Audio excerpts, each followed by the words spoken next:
ladies. I'm above average, We're and then tall. You know what I'm saying? And then you get tall. Then you get And tall. then you get could tall. Just be, I'm Yeah. about average height, and then I'm tall. There you go. And it's cool because I meet the minimum, and then I could just be a well-rounded person outside of that Yeah. to bring up the stock. You know what I'm saying? That's how That's it a works. good If you're thing. just That's how judging it me works. by looking at me, I gotta start talking like chicks. You don't care about my personality. Like I gotta start doing It that. goes both It ways. doesn't matter. I always feel tall until I meet a tall person. Yeah. Like I feel tall until I saw Yao Ming. Well, And that then you're don't like, count. That don't count. No, He's not it counts he's because not- it's like, yo, that's you're tall. I like Slim Thug. Like I'm tall. Yeah, you see Slim Thug. You I see, mean, a, there's still you see like- a basketball player, really. Yeah. You see a basketball player Those that niggas- looks those niggas short don't to you. They don't. Those niggas. Basketball players count because I I don't- don't. I'll be like, oh, they look short. I am in the middle of both of y'all. I feel like they count, but they don't really because like they're Nephilims. Like that's like Right. yeah, Right. that's Listen, if you that, watch like- if you watch Monsters Jam, like the created monsters that were done by CGI, yeah. and you say, oh, they're like tall, Yeah. as if it's fucking attainable. That's not. No, they're not even within Like, that reason. doesn't you happen just lead all them the out time. the category Because when me and my brother go places, we they got be their own name. tall. If midgets are like extremely short, can't say not midgets, it's like correct. saying nigger. Little people. Yeah. Man, little look, are people. they here? Do we have wait. But do we have a word for tall people? That's what I'm saying. They need their own word, bro. Tall If- people should have a word. Nephilim. Like Nephilim? but Is that what most- it is? Then you got to go to the I'm history looking of this that. up Nah, now. I know. Oh, Then The we M gotta- word, yeah. the M word got its own thing. You ain't gotta do no history behind the shit. It That's just is true. what it is. If you want to be disrespectful, say Yeah. leprechaun. Boom, that's it. you Nephilim, said if you want to be then we have to Yeah. teach people, and then they're gonna be like, Yeah. "What are you, a black Israelite?" yeah, I'm and not. then I just know words just because I know read. stuff. I reads, Exactly. brother. Exactly. I Nothing wrong with reads. that. Nothing wrong That's with just that. what it is. I'm familiar with Nephilim now. I see you're Yeah. familiar with Nephilim. You gotta I teach people was the history not. and stuff. I was not. You know, We're not gonna get into it Oh. Okay. because it has a lot of history and right. it has a lot of things to be with explain. You gotta being contextualize. black and ugly as ever. However, I stay Houston down to my socks. It's your boy, Avery, like a It's your very boy? nice Avery, like a very nice guy. Carlton Banks, say Carlton with a producer, KBA bro. and Triple X. Carlton with a KBA and Triple X is me. Avery, like a very nice guy. That's who I am. I don't know how many times I'll say my name until they shut up. Sorry for cursing, Mama. I love you. Hey, Dad.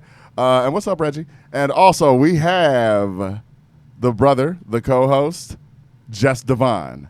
Boom. How's it going? That's How's what it going? is. Oh, nice shout out to Reggie. He cooking for the UFC today. He's cooking for the UFC. Cooking for the UFC. Took his third picture on Instagram ever. Shouts out to your third picture on Instagram. Shouts out to I'm your- gonna repost your picture. Oh, so I am people too. can- okay. I Shouts was out going to do Reggie, that earlier. Our cousin who cooks, Yes. famous. He's famous. Let's He's go. a famous chef Let's go. that we're going to do a show with. Yes. Yeah.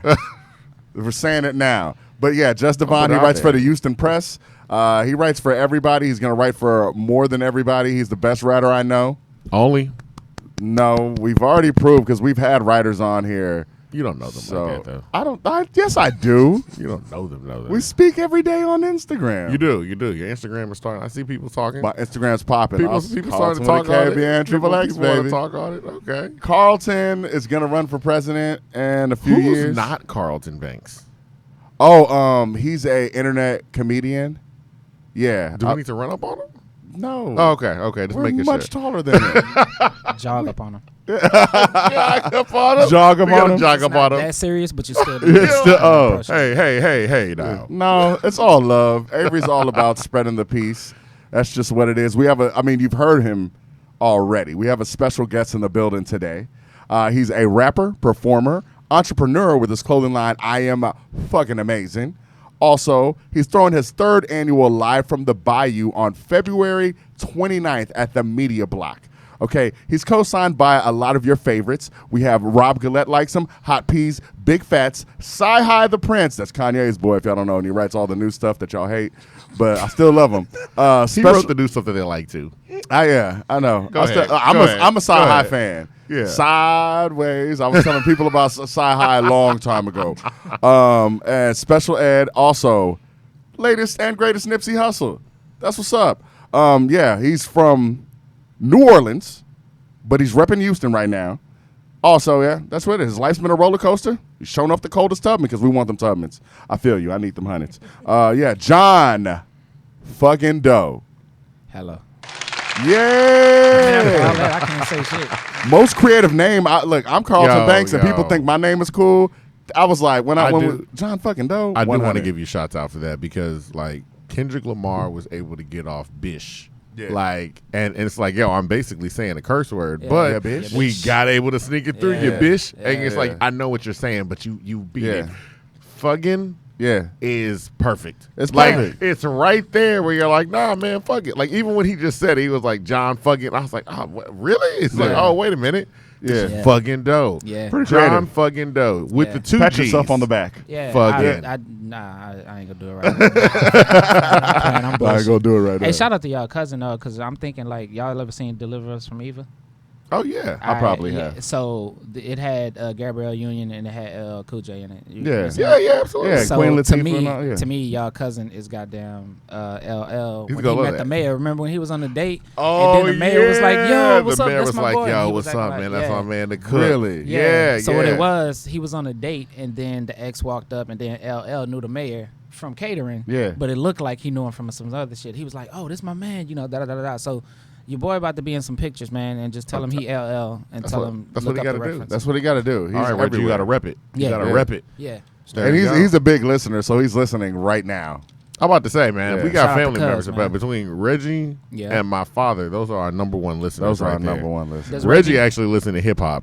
My dad does not, but then he tries through us, which is always hilarious. And he tries to comment. So he's gonna be like later on, he's like, oh, John Fuggin Dough. Yeah, he's gonna say I it. like that one song. Yeah. I was like, okay, so now I'm picturing my dad driving around listening to John Fuggin Dough, which is that's shout all. out That's to all it Pops. is. Shout out There to we Pops. go. Shout out to Pops. Yeah, Pops. gonna drop something in the group chat. But let's get started. We got to start early with you because I heard through the grapevine. Through the grapevine. Through the grapevine. Thank you. 'Cause I Not the couldn't talk. the great grapevine. The great grapevine. grapes. Thank you for saving me, brother. Great grapes. Okay, there we go. I heard, you started rapping at what? The age of 3? Who the fuck? Can I curse? Yeah, No, you absolutely. can't. Too late, huh? Absolutely. You cannot- So, you we cannot already curse. said, yeah. I'm saying Yeah. like, dude, yeah. Who the fuck? Yeah. Yeah, you could curse. Yeah, go ahead. Go for yeah, it. Go for I'm it. not gonna go crazy. I just wanted to know because But age of 3. 3. All right, 3. I was How? rapping mystical and shit. Who put you on? Like you're 3. My mama used to rap. Ah. My mama dropped the song. She used to travel around in limos and shit. I used to be in the limo with her. What was your mom's So, rap name? Princess T. Wait, your mama Princess T? Yeah, that was her name. Back in the day. Princess T. Yeah, it was like local. She had New like Orleans shit. Local she New had Orleans. like one hit song. Bro, yeah. Why you making it seem like you know? We're trying to right remember- next to New Orleans. Yes. Yeah, I feel you. And I Like, went to we're school in very New Orleans, close. and I feel like I recognize the name Oh, Princess bruh, T. come on. Plus No. the girl that I dated is from New You Orleans. motherfuckers Wait, are wait, well so- Well, we pay researched. attention to a lot of So, stuff. Alright. so Princess T. Yeah.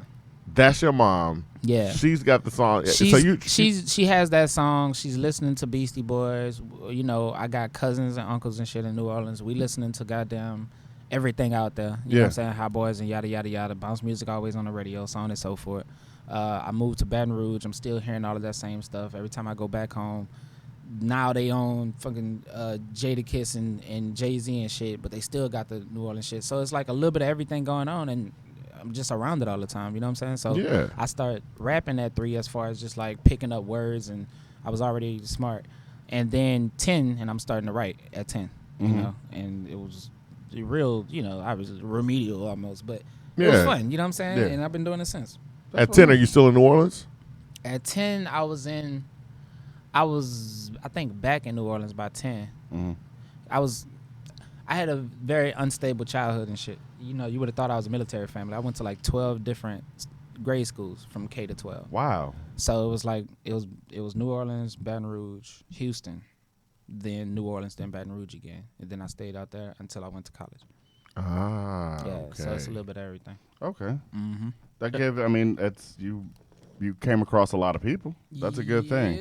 Yep. And coming across a lot of people, you learn a lot about yourself. So what were the things Yep. that you were rapping about at like 10? What I said. 10. What were you rapping about at 3? Well, I was just repeating other people's raps at 3. You but was at doing 10, mystical? Yeah. Yeah. Like I'm talking about Damn, what was the song that they always, every time I go home, they be teasing me about this shit. I can't remember what. I think it was Here I Go. Mm-hmm. It was one of those. It was like a lot of cursing, and they, Yeah. you know, I remember my mom turning around and looking at me, seeing me curse for the first time. Yeah, Mystical I has a kept going, flow though. that would attract children, though. he does. Like he's screaming. Yeah, No, I mean like no. Look, I love Mystical, whatever it I love is. him Like, too. I like love I'm him talking about too. the That was music, funny. whatever No, you that's want to get funny. into. But I'm saying Mystical's flow is literally what you would picture like that 3 to 7. Yeah. Like I'm gonna get the scream for no. Mystical literally just yells things out, and people be like, "What?" Yeah. Like, yeah. Yeah. danger. Yeah. So that's Get on the floor. That's I'm like, a perfect song. And that was golly. before that. That was before Yeah, that was Terrell. way- That was yeah. way, For real. I'm way talking about, before. like, back- Yeah. But Here I Go. Yeah, you're talking about big Predictable time and shit. records. Here I Go Yeah. is a great yeah, introduction. yeah. It is. Where it just sounds like I'm like, That yo, beat. It's the beat is great, Dun-dun-dun. and Here I Go is so repetitive and loud Mhm. that it's like, yeah, that's perfect. Yeah, That's that's awesome. classic, man. It's classic stuff, bro. So then you get from 3 to 10. By the time you get to 10, you're like, okay, I'm not mimicking anymore. Let me start writing my own stuff. I was still mimicking, you know. Yeah. You sound like your influences when you first come out. You know what I'm saying? So like I mentioned the Hot Boys in my first verse. You know what I mean? Because I thought that I don't know. That's what was going on around me. That was Yeah, cool. the You Hot know what Boys. I'm saying? I was rapping about diamond. I said something about some diamonds. I be like bang bang, you be like boom boom. Mess with me and my family and go to your doom doom. I think that was like the first one. It was obviously, you know what I'm saying. I wasn't about to shoot nothing, but you know, whatever I could do as a 10-year-old, you was about to get that. Yeah. So that's how I Yeah. felt. That's what it is. You know what I'm saying? That's what So- it is. 10 so that year was olds my walk raps. around with fake guns all the time. We used I to mean, go around you know, fake we guns. can That's get what it it. is. We used to That's have it. fake guns. Yeah, That's what yeah. it is. We Anybody had- can get it. There were weapons were available somewhere. I'm pretty sure if I walked around and talked to enough people where I was living at, we would, you know, Nah. if it needed to happen. But nah, it's obviously I was just having fun with it. Yeah. Yeah. And yeah, I got better and more mature and blah blah blah blah blah. But at 10, yeah, nah, it was straight damn diamond zone and you be jacking off the hot boys talking about whoa they, but you smell like macaroni. That's what I said. I said in that. Wow. So that's what I'm saying. Hey, I was that's killing your it. At that's your 10? mayonnaise colored Hey, Benz man. line. Hey man. I push Miracle Whip. Whoa. That's whoa. yeah. I know you like people- that line. I like that line, dog. People really Smell like to cheesy. get on that line now, but I'm like, He says if Jadakiss would have said mayonnaise colored Benz, I push Miracle Whips, everybody would have like They would have. That if wasn't no Jada bad. That Kiss wasn't no bad line. or That Fabulous wasn't had a have bad said line. it, people would have been like, "What? Fabulous, Fab might- get away." Fab probably said that before. And look, I Somebody- like Fab, but Fab Fab get away for saying a lot of stuff. Like, Fab does say a lot of corny Fab lines. has some really hot lines, but like 65% of them, it's just like, yo, I threw it out there. Let's see what happens. Yeah. Sometimes And they fall land, flat. though. They land a lot. Listen But to when they I'm So land, Into You. Right. That's Yeah. what I'm saying. So I'm like, 65% is a lot. That's a high number. I know. He's because kind of shitting on okay, Fab. okay. Yeah. No, that's- we're not shitting on Fab. Yeah. We talk about the He's amount, tall, too. the amount of work, the amount of work that Fab puts out. It's not all gonna hit. Yeah. It's just not all gonna hit. Yeah. 65. But when it does hit, okay, maybe 45. all right, I get it. Maybe 45. Damn, man. Because sometimes I'm But like, 65? but I'm just like, yo, Fab be out here like, and he's current. He's current. That's what makes it even more. Like, Is he? the last tape? No. When I say he's current, Street shootout 3. he's constantly He's a local writing. New York. No, but I'm saying he's current in terms of he keeps up with the material. Yeah. That's current. So He when he does. dropped He on that does. last tape, Yeah. people was like, "Yo, why'd you drop that one when Zion didn't go?" You know, what yeah, I mean, it's but he's like, look, he goes, "Look, it was already done." But that's my thing. My man is literally just watching the news and Sports Center and like, And just "Oh, like right- yeah, yeah. got that." I feel like that's an old nigga thing though. Like when something changes, you got to change it. Because I get mad at him, like Lil Wayne, and people be like, I recorded the song, and then like 5 years went by, but I released it. I'm like, no, change pieces. Like change it. Like change it. That's an old nigga thing. Young niggas will change their shit. That's Yeah. just my opinion. If young you gonna dudes will release it. Yeah, they On release time. it as soon as they do it. Exactly. Yeah, as Young soon as dudes they will do it. release it There you go. on There's no- time. there's no Old filter. dudes still have my generation and beyond still has the I'm trying to craft all this, and they don't realize you don't have the time. Mm-mm. You don't have the time to craft. Oh, all Like- Lil Wayne used to just That's what I Let's want. go. That's what I'm saying. Let's go. But anyway, speaking of old Lil Wayne and you being from New Orleans, you say you were. So when we get to 15, that's when you started taking it serious as far as rapping? no. Okay, when did you start taking it serious? Well, as far as recording and such, that's what I would say. I started taking it serious, which was 19.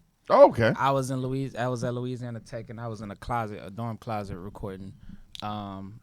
In the closet specifically for recording, no puns.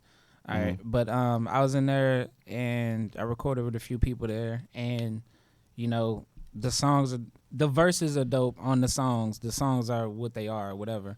And then you start realizing like, okay, they not serious, but I had fun. I'm about to keep doing this. Yeah. So when I dropped out, when I moved back to Louisiana, when I went back to Baton Rouge. That's where my mom was staying. So I went and live with moms, and then got my own spot. Stayed out there for a year. Then I came to Texas, and I've been in Texas since. So like basically, I was like 2 years in like starting to take music somewhat serious, or what I thought was serious at the time, like investing money into it. You know what I'm saying? Going to the studio, recording the tracks, and I did like 2 tapes out there. Was part of a group. Started doing another tape. We basically finished up that tape in 2012. Excuse me. And I was already out here, and they was kind of like playing. I was doing all the work. I was the one that got the beats for the producer. I did all of that, and then they was just like chilling on the tape. You know what I'm saying? They was out there in Louisiana, and we had I still got the whole tape, the whole collab tape. I was like, fuck it. So I just started working on my solo stuff, and then just then I got a different notch of serious in like 2012, 2013, and now in 2020 I'm a level up from what I was doing for the past however many years. That's what's up. So it's just moving from just like, hey, I like music, to record music, from recording music to being like, I'm about to actually try to like get fans and some blah blah blah blah blah. And then now it's like, this is a business, and I'm starting to put business behind the music, and that's what's exciting now, because I feel like I know enough to be able to actually like start returning income from the massive amount that I spent out of pocket. You know what I'm saying? Yeah, With no investors and stuff like that. I wasn't ever trying to look for a label or nothing like that. I was having fun with it, and not realizing how much I was spending. And now it's like, all right, cool. I'll keep track of that. We gotta try to make that back. What prompted you to get more business savvy about it, or treat it more like a business? Well, I didn't realize I was jaded with music until I got excited about it again. But once I started, like when I took this last year or two on like purposely trying to get my head straight, once I felt like I was more comfortable, more excited, and so on and so forth about life, then I was able to like relook at passions. You know what I'm saying? And then I realized, no, I still want to do this. I do still want to do this. What do you think had you jaded about music, though? Well, like I said, I started recording it like, let's just round it off and say 2010, when I'm 20 years old. You know what I'm saying? I just turned 30 in 2020. So if I'm starting to record then, and I'm releasing music then, and then I go over here, get this tape done, thousands of streams on that Piff, that's cool, blah, blah, blah, blah, blah. The reason it got thousands of streams outside of me marketing was because a homie of mine had a mailing list, and basically I was able to kind of like curate a small crowd out of that. Cool. So I'm doing that amongst doing other stuff. But, once life start hitting you, and then that homie moves away, and he keeps some of my music, and now I'm working over here with this person, and you start getting, basically once you start dealing with certain people that's not taking the shit as serious, and then I wasn't setting short-term goals, so I didn't have something that excited me for the next step. So what I was basically, I didn't really have any goals with music. So basically it was just like I was excited doing it. And once you lose that excitement, if you don't have any goals as far as just like anything, if you're in college and you're not saying, okay, cool, once I graduate this class, I'm going to pat myself on the back, and you're just looking at the 4 years from now, I had a homegirl that was like, she was looking at the next 2 years of college, and she was like, man, fuck. I was like, yo, just every time you pass a class, or every time a semester passes, then you set a goal. And she started feeling better about that, because now it's like I know small goals. Steps. Shout out to DeLorean. Glory. So that's why I started getting better at stuff like that, as far as just basically congratulating myself, realizing what I want to do in a smaller amount of time, and then start doing that. Then you start saying, okay, cool, I'm capable, I'm building confidence, and now that I know what I want to do, I know what resources I need to try to have, and so on and so forth. So it's just restructuring how you look at relationships and stuff. And I got used to, because I was switching schools so much and stuff. Yeah. I got used to not having to care about and not holding on to relationships. And I didn't realize that until later, closer to 30. After 25 and shit. I'm realizing, like, it's not that I don't give a fuck about people. It's just that it's hard for me to realize the value in holding on to, people, and how you speak to them, and so on and so forth. So I wasn't ever like a bad person and shit. It was just like hard for me to just remember to keep up. But it was just like, I was always switching school to school, so it was always like, well, fuck it. I feel you. I'm in like a new that. place. I ain't gonna talk to them no more. You know what I'm saying? Yeah. That's just what it is. So like, if I move to a new city, if I move to a different part of town or some shit like that, I might not. You know, and it's still gonna be love when I see you, but just forgot. I just.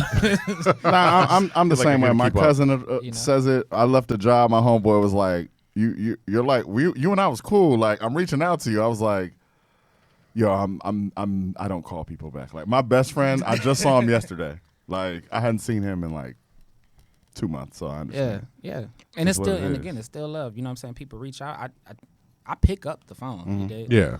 to answer. I just don't be remembering to Said I call. pick up the phone to answer. I got 900 Not to contacts on call. my phone. You know what I'm saying? That's what's up. I don't know if that's everybody's current number. It's not like I'm going through Yeah. picking up all those people. You know what Yeah. I'm saying? So we Yeah. gotta have some type of- Self-preservation, though.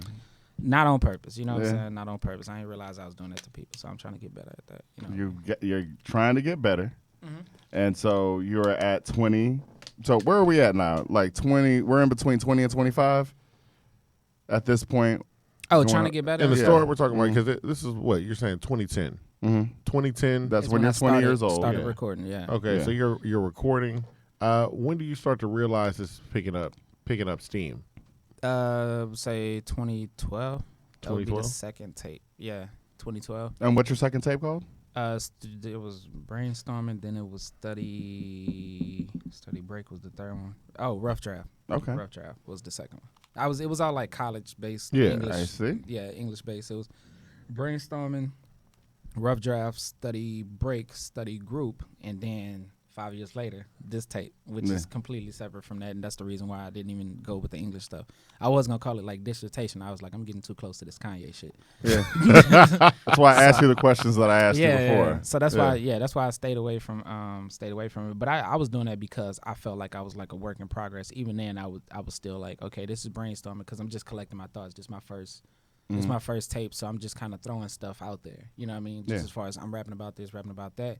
The beats are like this and like that. You know, it's basically because it felt like it was gonna be all over the place, not necessarily a cohesive project. And I was like, cool, I'm gonna just put out this as a collection because I don't know what to do with singles. You know what I mean? Like Yeah. this is your first thing, so that's why I was brainstorming. Rough draft is because I'm starting to get shit together. So that was all on purpose. How I was naming it. You know what I mean?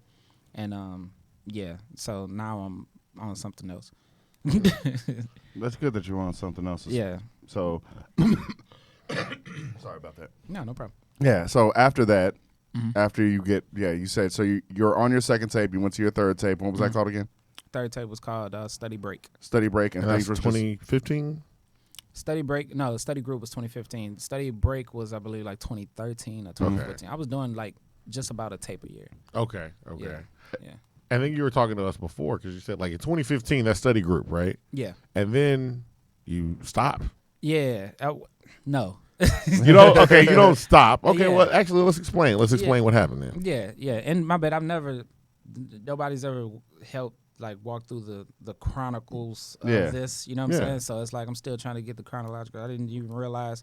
Now I'm getting to look back at it. Like y'all asked me, like, "Hey, what happened these past 5 years?" I was like, "Shit, that was 5 years." So study group happened. Study group. Now that I'm putting a team together right now, I'm realizing the opportunities that I missed when I had momentum built and I didn't either have the business structure or know what to do to capitalize off of it and keep it going. okay. Study group, there was momentum. Even before this, when I first dropped Tubmans like 2 years ago, there was momentum. And I could have, if I had other stuff in place, been like, boom, y'all excited? Cool. I got this for your ass. You know what I mean? So this past few years, outside of figuring that out, outside of figuring myself out, outside of trying to build on relationships, outside of wanting to make sure that I really didn't want to drop something that felt like nobody was going to give a shit. Like as far as on the ground level. I feel Because, you. like I said, thousands of streams online for this reason and that reason is cool. But I need to have like some personal, okay, face to face, I can see that people are fucking with it type thing. So I wanted to make sure that I kind of was curating something that was timeless. As far as like you mentioned Fab, as far as how they put stuff together that's so current that if it doesn't drop right now, it loses some of its effect. Mm-hmm. Some of these songs I recorded off the new tape. Some of these songs have been recorded since 2015, 2016. Really? Yeah. Okay. So as I was recording new music, features, and little loosies for me to drop, and little other stuff that I just have tucked away that probably won't never see the light of day. As I was recording that, I was realizing, okay, this years from now, this will probably still hit. Mm-hmm. You know what I'm saying? Like, basically, I was realizing kind of like what was timeless, what could stand on its own too, what could be a part of a cohesive project, what sounds like I would be okay with the future me rapping this, and then it's still, I would still be able to mean it. You know what I'm saying? So as I was figuring that out and growing and so on and so forth, I was saying, this is a mindset that I can still see myself appreciating years from now. So I was doing that the whole time, dropping little loosies, traveling and doing shows and stuff like that. This is still just like me, or just me and my creative director. It wasn't a whole lot going on as far as that, but it wasn't even on purpose that it took this long. It's just that basically as I was building the tape out, I was like, this, certain stuff just didn't feel good enough as far as putting it onto the tape. And it was just basically me not being overly critical, but maybe a little bit being a perfectionist, and then mix that with a little bit of procrastination, and then mix that with life. A little Just bit life in general. And life wasn't like crazy to the point where it was like I don't want to create. It's just that I was creating it, and I just was like being really particular about this should be a piece of a collective. And if I didn't feel like that 100%, then I just wasn't putting nothing towards that, which means cool, the tape not ready. So like basically as I'm producing, I wasn't producing as fast as I would like to, or as fast as I should have. But as I was producing, I was like, okay, cool, I record this. Nah, man, nah, that ain't gonna be it. Yeah. And then you start, if music isn't a bill and you don't put money towards it and you don't put time towards it, then it's real easy for like 2 months to go by and you haven't recorded the track. You're not realizing that, and then you starting to put shit together. Somebody else that I was working with wasn't being professional. He let life hit him to the point where I wasn't able to work with him no more. So now I got to go over here and start recording again. So it was just a bunch of that. I was staying away from like trying to do a collab tape again, because I just did a study group where every track was had a feature on it, at least one feature, sometimes two of them. So since I came from that, I was like, I need the next thing to say how I feel, what I think, and where I'm at. Because you were telling us, took the time. I think you were telling us, like, even on your latest release, you're saying like there's one track that has collaboration on it, but everything else is just you. Yeah, yep. Everything else is just me as far as from a rapper standpoint. I have a few singers on there, but they're still helping me convey my message, not necessarily having their own independent thoughts that they putting on top of my shit. So like the other 15 tracks, 2 of them are interludes. One of the interludes is kind of like a song. One of them is like a skit. And then it's 14 tracks, I guess I should say 13 tracks of just like me rapping about different stuff that I give a shit about. That's good. Or that other people might give a shit about. But basically, I'm not allowing other opinions in there. You know what I mean? It's just like me, my mindset. It's all John Fuggin Dough. It is. Well, let's hear something from John Fuggin Dough. Let's play Feel. All about the dough. Let's play Feel real quick and get a feel for that. I thought that was smooth when I said it, but it was. I did. That's fabulous. We thought it was Fabulous. track. Fabulous. Yeah. Feel. You feel good about yourself? I did. I mean, I feel like that's how Fabulous do. He's just queuing it up right now. FABO. FABOLOUS. A whole generation of kids spelling it wrong. Oh, that's the video, yeah.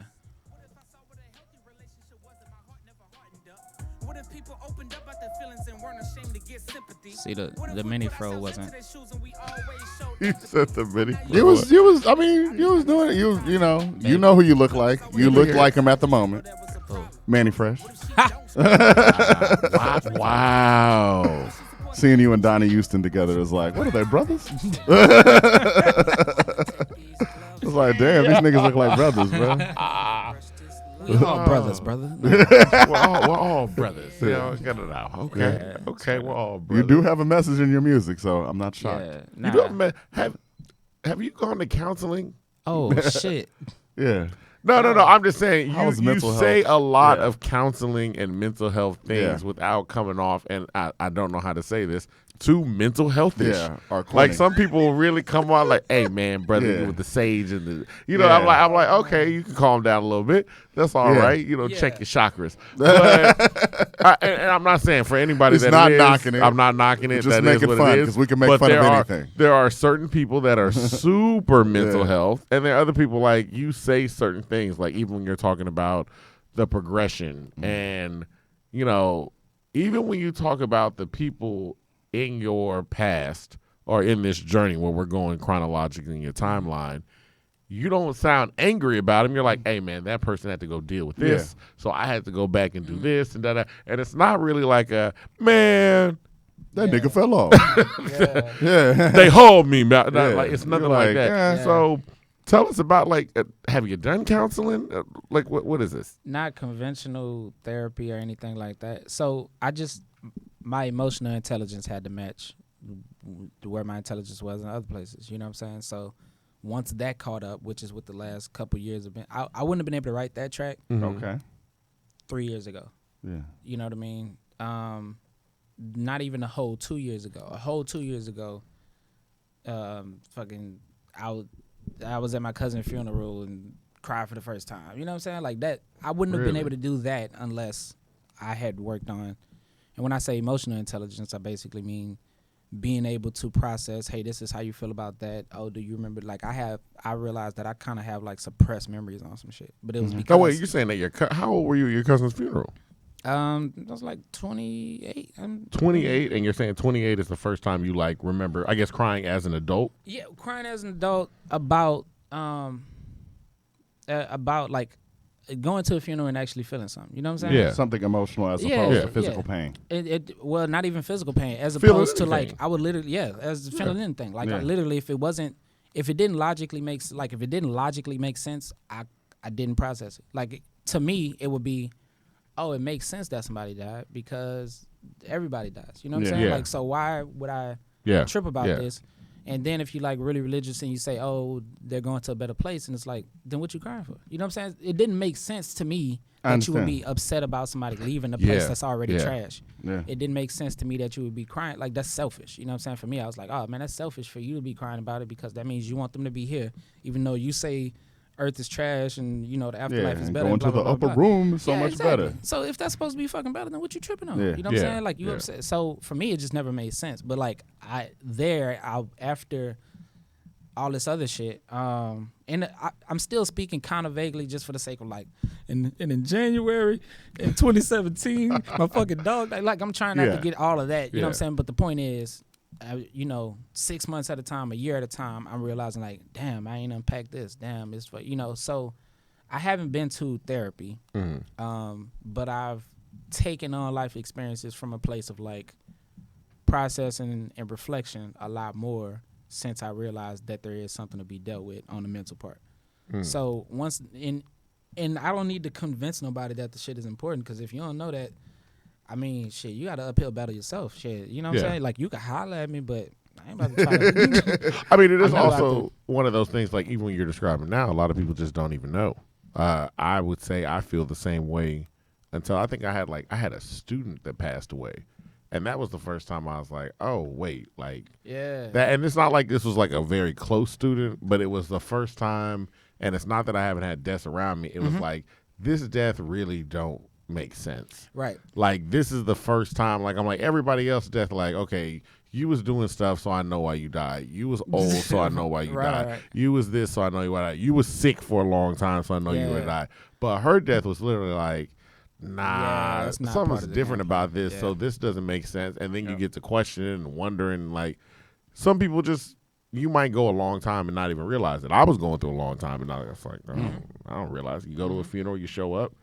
Like, we have our own little funeral. I mean, we're brothers, so we've been to funerals together, and it's like, you got your funeral thing, like, you gonna be a pallbearer this time. You suit up. You know how to do the casket. You know how to do this, do that. You know, you just like filling in the role almost. Hit the church, jokes and stuff. Yeah, you make your jokes, drinking in the parking lot. I mean, not supposed to say that, but that's what we did to my grandfather's funeral. That's what it is. Yeah. And then you you go to church, you get that little chicken plate with that's what it is. The white bread, styrofoam chicken, white bread, green beans, the canned green beans, little cake on the side. The white cake, That last funeral. How many funerals you been to? You got the whole bitch. Y'all like but you chicken, know what? You know what? It's because there's also, I mean, we've had I would say at least the blessing of having, like, we got a huge family on both sides. Yeah. And then a lot of people lived for a while to be old. So Then when, like you get a few people off, you're like, oh, okay, I go hit a funeral.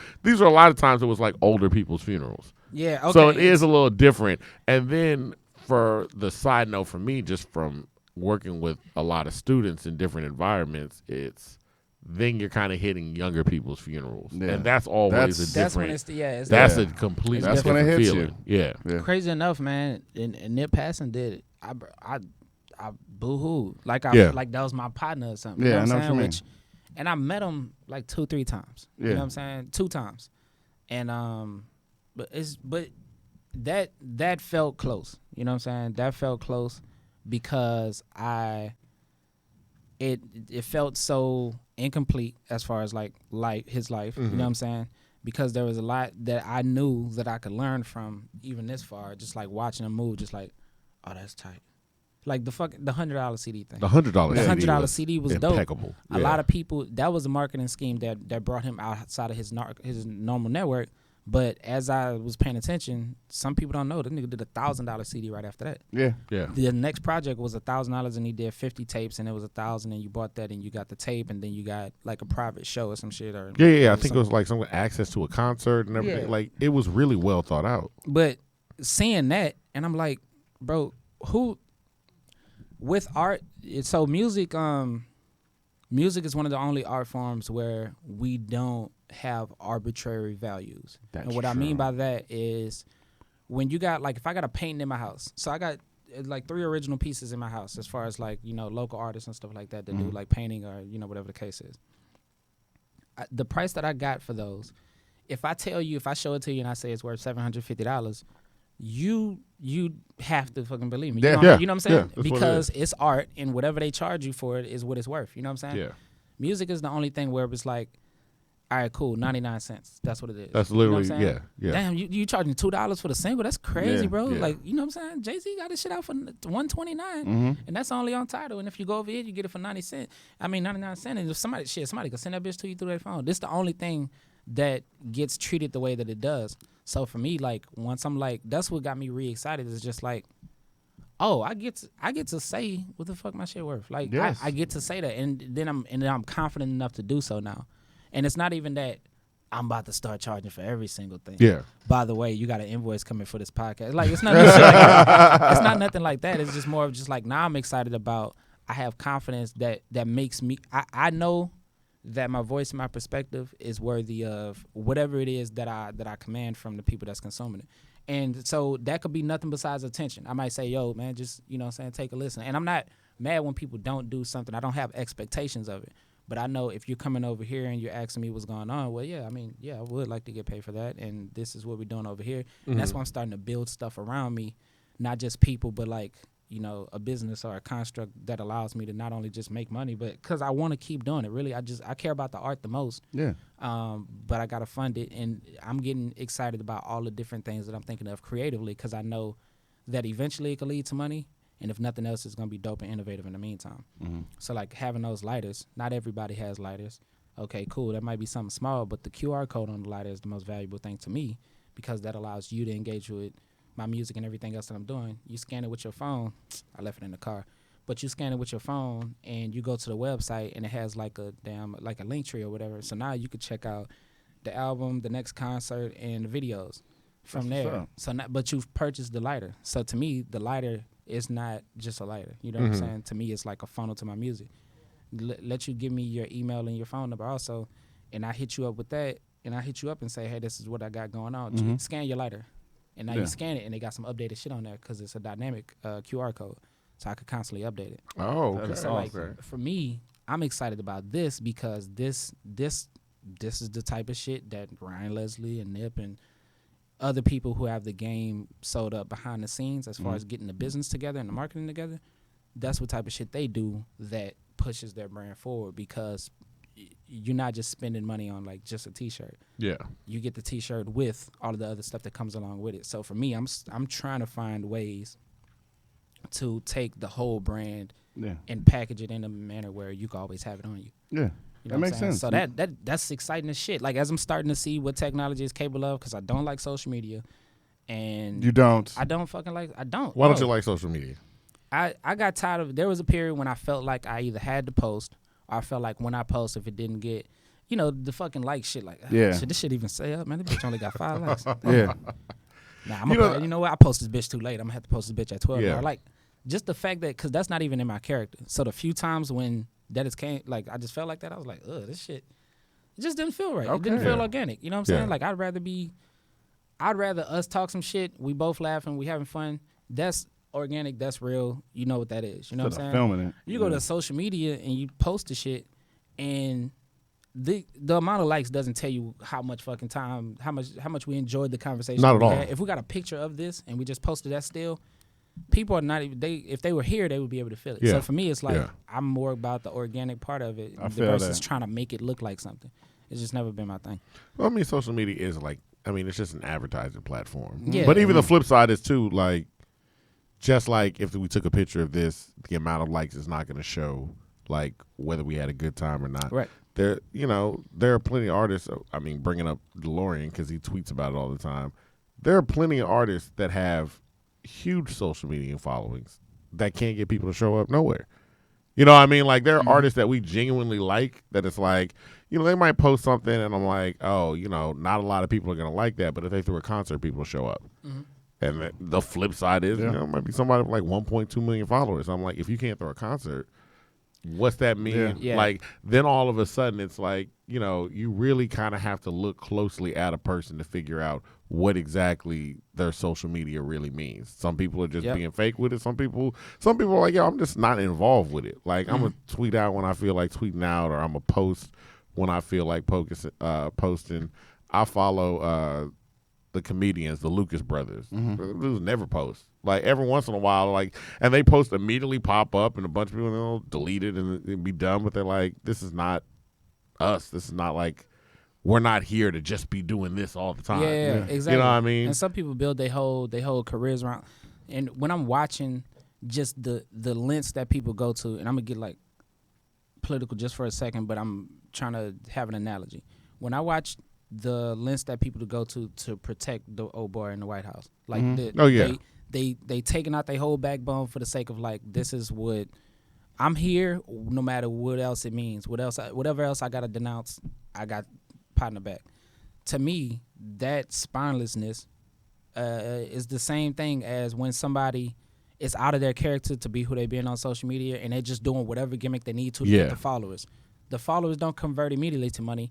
They didn't even think how they gonna make money off of the followers once they get them. They're just like, cool, I got them. You know what I'm saying? Yeah. And then what the what? fuck is next? You know what I'm saying? Because you weren't a person. You were a gimmick the whole time. Yeah. So, like, when you log off, who you about to go be? You know what I mean? So for me, because I knew, I was like, okay, I got to work on self. I can't be out here trying to look like, trying to be like something else in front of people when I still don't even have a complete grasp of, if you ask me what I'm talking about, like, or what I care about, or whatever the case is, if I couldn't articulate that like I'm supposed to, then why the fuck would I be out here doing? So for me, it was just conflicting with what I wanted to do. Now I'm okay with not posting for a few days. Mm-hmm. I'm okay with. Before Nip passed, I threw Live from the Bayou, the second annual one. Super, like, to me, it was the most successful thing that I've done, as far as, like, not just monetarily, but as far as the amount of people that showed up, so on and so forth. I didn't post for a month. I started growing my hair right after that. Mm-hmm. It's just because I didn't realize how much I didn't like people, how much it was draining. You know what I'm saying? I didn't realize that I was kind of an introvert on some shit. I was always charismatic, and I thought that meant I was outgoing. I don't really like it's not. people. People don't understand that. I'm the same way, brother. Yeah, so, like, I thought I liked people a lot more than I do, and after dealing with, like, 100, 150, however many personalities that was in that room, it's draining, and then running around and shit, and it was just like, all right, that was cool. Yeah. You need a couple of days to yourself. Man, I didn't post for 30 days. Yeah, I understand. And you know what I'm saying? And this is after Live from the Bayou too. And this is after Live from the Bayou too. Well, describe, before we even get to it, describe Live from the Bayou. Like, tell us what that is. Live from the Bayou. All right, so I'm from Louisiana. I'm in Houston. They call this Bayou City. To me, the Bayou, the swamp, you know what I mean? New Orleans, you dig, Third Coast, whatever, right? So for me, because I'm out here from out there, to me, it just made sense to bring that culture. After Katrina, a bunch of people already came out here anyway. You know what I'm saying? So for me, it's like, if you want like a little taste of home, at least as far as the music and the food, then come to Live from the Bayou. If you don't want to have to travel to New Orleans to see this or that, or to feel this or that as far as the flavor, come to Live from the Bayou. And then I want it to be like I was calling it a concert like a week ago, and now I'm about to start calling it a festival because of the type of things that I'm trying to tie to it, especially moving forward. I want the food, the music, as far as the DJs and the performances, just that in themselves. Oh, and the drinks, because if I got an idea for that too, that's gonna tie Louisiana back into the drinks too. So having all of that together for me, if I can encapsulate a culture in one building or one space that we're in, then I like to do that. And again, monetize it. You know what I'm saying? Because when you see trap karaoke and all of these other things that go around the country, it's just because basically they have a culture and they bring that culture to your city and they say, hey, this is how much it costs to be a part of it. It's dope. It's a dope experience. You ain't gonna be able to go to many other places to get it. Yeah. Boom. Yeah. Okay. Live from the Bayou. I feel like it's the same thing. I feel like it's worthy of the same thing. And once we get the system together and the business together, that's going on the road. You know what I mean? That's gonna be its own thing, independent of me. I might not perform on every single one of them. Yeah. But if I could get the South represented with wherever it goes, and it becomes, you know what I'm saying? Because it's still from the Bayou. It's still from the South going to wherever we at. And I just want to take that, encapsulate it, and just bring it on the road. And for me, it's exciting to just see that come to fruition and other people taking ownership of it right now. Like, I got somebody running social media now. I didn't have that on the second or the first one. It was just like me, the artist, hey, man, post as much as you can, bro, dude. You know what I'm saying? We're trying to get people out there. And now I got somebody like, hey, bro, I'm about to do these posts on this post. You know what I'm saying? Just make sure you get this and this for me, and then I'm going to do all this. All right, dope, damn, shit. That excites me again. When I was thinking of this, and then have somebody doing that, to me, this is the short-term goal that I've now accomplished from months ago when I started planning this third one. It's like to have people that's in place that's actually going to take some of it off of me. And that way I get to start focusing on the show I want to do in L.A. in March and a tour I want to do at the end of this year and doing a little bit more promo on the tape that I just dropped. So now I can care about that a little bit more. I got a little bit more mind space for the shit because I'm not focusing on Live from the Bayou every single day, every single moment because there's other people taking ownership of part of it. And I just want everything that I'm doing to have like a team around it. And I didn't realize the importance of a team. I would hear it, but now I'm starting to realize, like, once I see other people like, hey, bro, you want me to do this real quick? My manager just texted me like, hey, man, you want me to make that post that you was talking about yesterday? Yeah, man, make that post on my Instagram. So he might have made a post by now, which he should have. He should have. I'm gonna check that shit and be like, hey, hey, what you doing? Yeah. That's dope. Did you have problems, I guess, after doing so much stuff on your own, and like you described, it's like you're kind of an introvert and you're handling this stuff on your own, and then in the past dealing with certain people that might not have come through, was it hard releasing responsibility to other people on the team? That's probably been one of my creative director, Sly. She told me, she was like, hey, in so many words, basically, you gotta motherfucking trust somebody. Like, you gotta pick a manager. Like, you just gotta have somebody else working on your behalf besides you, because you ain't gonna be able to do it all the time. And even if you are being able to do it all the time, you're gonna get drained. And then you gotta stop trying to control shit. You know, I'm a Capricorn. I'm learning from like chicks around me and shit.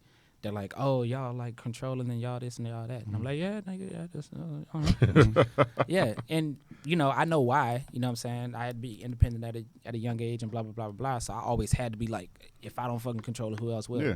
But I'm letting go of that a little bit and saying basically like, even when you delegate, you still have to relinquish control. You have to say, hey, person, do this.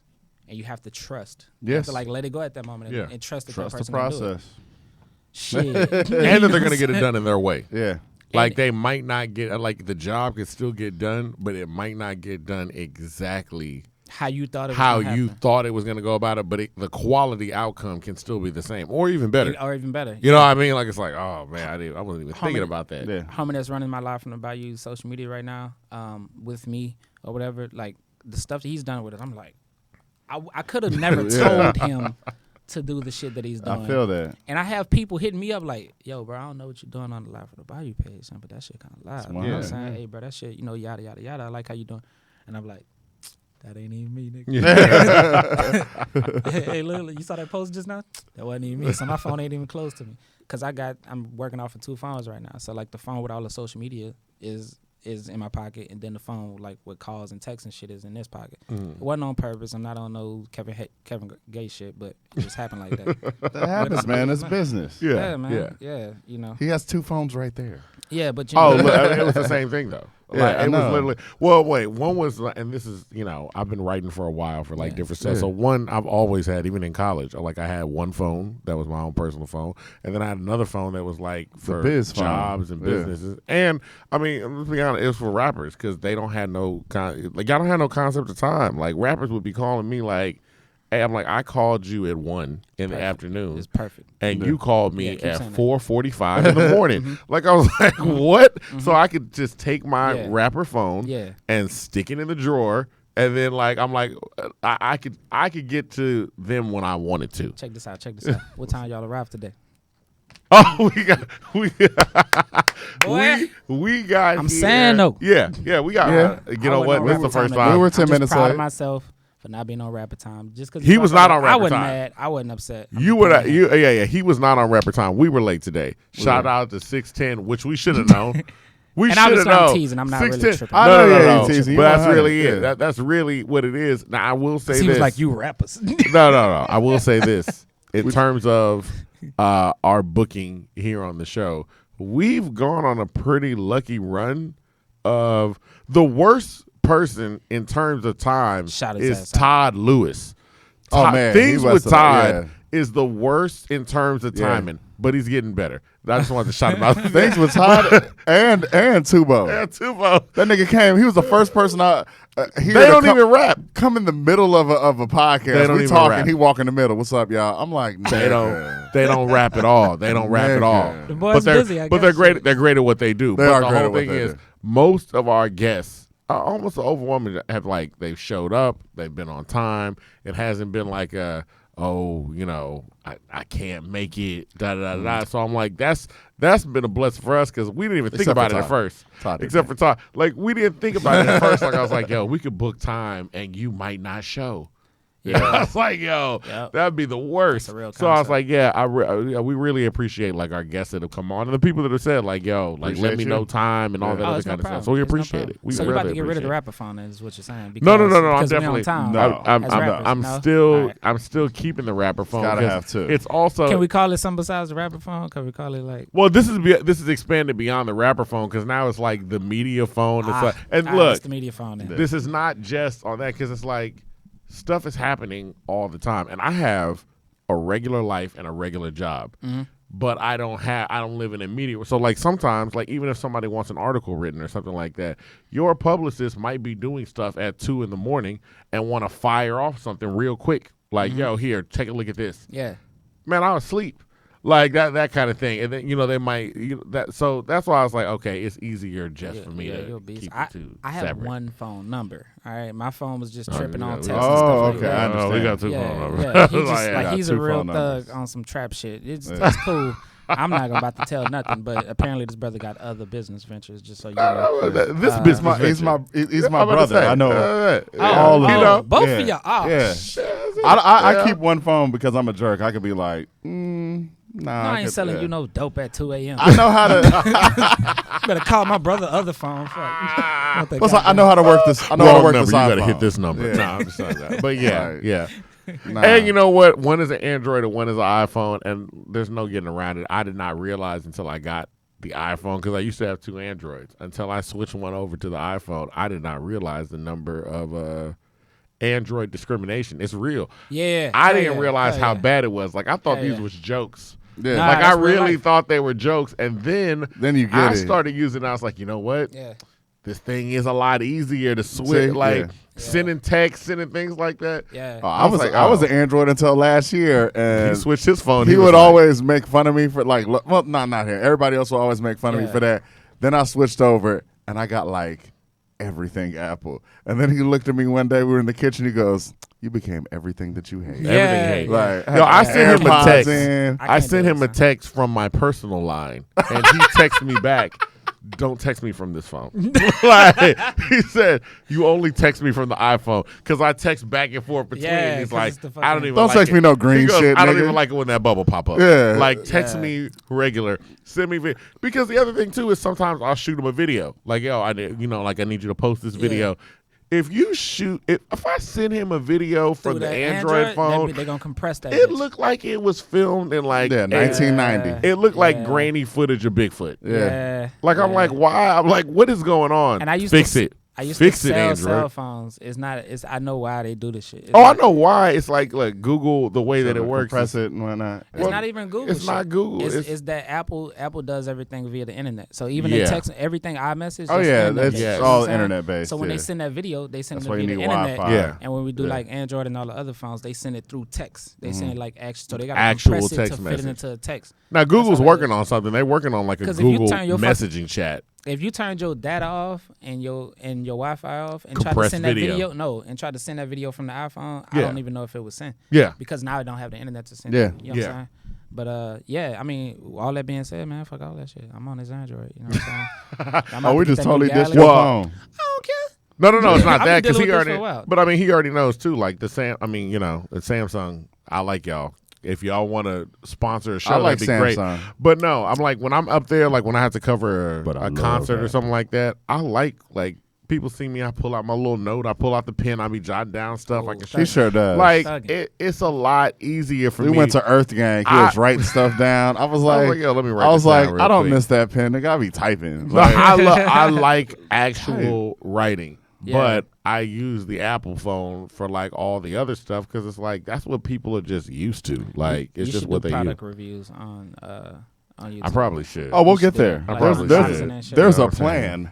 Oh, There's more stuff. That's why. Oh man, so look, I didn't used to partake in marijuana at all. And that might have helped with some of this other stuff. Because I started doing that within the past couple years. That eased you out. That might have helped me with some of these fucking creative ideas. That might have been part of my therapy. I don't necessarily know. It probably helped. Coincidentally, as I started doing that, and I was also working on me and stuff. Hey man, I unlocked some stuff. So I'm not promoting weed, but like. But I am. You might want to partake a little bit. Yeah, it'll be legal all over soon. Yeah. Soon. Yeah. The only thing that bothers me about weed the most is that like you could be right now. Like not you could be. There are people sitting in jail right now, like 100 feet away from somebody that's doing it legally. Like there are states, right? So and I'm like, stupid. it's just a ridiculous thing That's where I'm so like, stupid, bro. do you realize that if we let people out of jail on weed charges, we would be emptying out the jails? Like we've been incarcerating people for non-violent crimes that hurt nobody, and we've convinced generations of people that doing something that is completely non-violent is somehow a harm to society. Yeah. I was like, yo, man, I'm telling y'all right We now. know And that came about from and that was all based off of bullshit. Like, the whole Racism. reason. Yeah, we knew what it was. Racism. It's racism. That's why when you talk about it with people that when I talk about it with white people, they be like, "What are you talking?" I'm like, "Bro, like this country is like when they had the interview stemmed off of all racism." When they had the interview with the people that are selling. Like, because now it's interesting to me to see people selling weed like they're in the Apple store. Mm-hmm. Like they're talking about like all this stuff and they're packaging and everything, but they're telling people like, hey, don't you think that people that are in prison should be released? And this is that they're at a weed conference. I'm like, oh, absolutely, absolutely. They're like, also, let's take it a second step. Don't you think that those people should get like a minimum of the contracts that are being given out for weed? They're like, wait a minute now. Those guys are just drug dealers. No, they were and you're like, entrepreneurs what? before your I ass. say, yo, they not only were they doing it before you, but they were doing it better.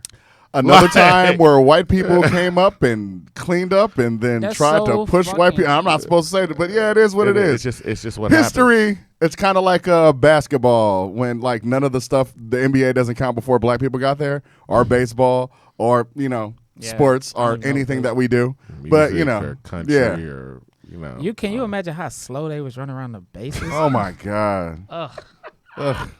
Cooking and everything else that we do better. Can you imagine a cooking show without black people? My goodness. Ugh. Yeah, it'd be Paula D. Remember she got that shit. Yeah, she got that shit. From black but exactly, they take our stuff and then get boxer braids, butts and lips. If you think I'm just being racist, but come on, bro. 10 years ago, y'all wasn't on butts and now all of a sudden, really? I only have a problem with the fuck out of here. now everybody doing the either ridiculously deep tanning or everybody looks Middle Eastern. Like I said, there was a time when people looked a color, and now I'm like, I can't. They're like, wait a minute. So they'll post somebody. I'm like, wait a minute. They're white? Like, you're like, oh, okay. I still don't know what Ariana Grande is, bro. Ariana Grande is white, and her name is not Ariana Grande. There's a comedian that's going out. It's Ariana Grande. She's Italian. Yes. And so she's. Why they be saying Italian people, not white people? Who be saying that shit? White people that's trying Italian people this year. Yeah. Italian people this year. Are white. Because before. If you're from Europe, you're white. Kim Kardashian's white. You're white. You're white. You're white. From the You're white. Caucasoid Mountains. Yes. But it is a thing where it's like, yeah, that's it. So Ariana Grande got that off. I saw it was a black woman. I forget her name. She's like her name is Ariana Grande. Yeah. Grand. Like her whole family goes by that. But when they were releasing her, they was riding the Spanish wave, so they went with Grande. You can look up old pictures of her. Yep, she pale, but they tan her. They tan her. Yeah. Damn, that's it. That. So you're really riding like this, kind of like, yo, let me get on the Spanish wave. That's America. Ariana Grande. That's where we're at, but that's not where we're gonna end, because so your project that you've put out, what is this called? Peer Fuggin Pressure. Wow. Say that again. Peer Fuggin Pressure. And when did you put that out? January 24th, 2020. Just came out. Yes. Wow. And this project here is the one that you have no other features except for singers and one song. One song with all the features. All the rap features are on the last song of the album. Yes. And I'm calling it a bonus track just so it could be like. You're like, oh, okay. It's like, this is cohesive and this is some other cool shit that I did. You can still say the J. Cole, no features. Yeah. Like, you're like, that wasn't a feature. That was bonus track. Yeah. Makes sense. That makes perfect sense, man. Yeah. So where can we find you now? Shit. Instagram, in my humble opinion, podcast. Thank you. You know what I'm saying? Shots out. First off. That's first off. Thank you. But not JOHNFUGGINDOUGH. John Fuggin Dough on all social media. Yes. Ooh, they on point. Yeah, brother. Everything's right up there. So yeah, that on Twitter, that on Instagram, maybe that on Snapchat. I don't know. I might be fucking amazing on Snapchat. Don't worry about that. I don't promote that. I'm not selling music there. So yeah, John Fuggin Dough on everything. If you type that in, it's not gonna be no other John Fuggin Dough. There really isn't. It really isn't. It's very easy to find you. Yeah. That's why as soon as you type in John Fug on anything, exactly, it immediately comes up. Let me guess. You must be looking for him. Nobody else got that shit. So pops up on YouTube, everything. Yeah, John Fuggin Dough. When I used to just be John Doe, it was like a lot of them niggas, you know, or several, enough to the point where somebody from Interscope that's actually named John Doe, he hit me up like, he hit me up and was like, hey man, you can't use that name. I was like, bet. Fuck you gonna like? What you gonna do? The song is already out. Yeah, and I'm about to take it down. John Doe. Say, Dr. Dre don't work with that John Doe. Yeah, so like, I'm about to say too. And John Doe was like, you just can't claim it. I know it's you John Doe. He said John me Doe. and Interscope have that name trademarked, and I said something. I wasn't disrespectful, but hey man, you know what I'm saying? You got to see me in traffic, bro. That John Doe was sourdough. Yeah. Fabulous. He looked straight at that. I did it. I did it. The camera. He was like, that John Doe was. I did it. Yeah. So, thank you once again. You say you have Oh, it's over already. It's just about to be live from the Bayou. Fuggin. Live from the Bayou. Live from the Bayou. When's that? February 29th. February 29th. 4 p.m. to 10 p.m. By the way, 29th. if you're going to come, get the goddamn VIP tickets. Look, the VIP ticket is $45. Regular entry is $15. So if you pay the $45, right, that's $30 difference. Oh, man, what I'm getting for that $30? Shut up, bitch, listen. So look, this is what you're going to get. You're going to get the entry, you're going to get 2 plates of food, and you're going to get 3 drinks included with the $45.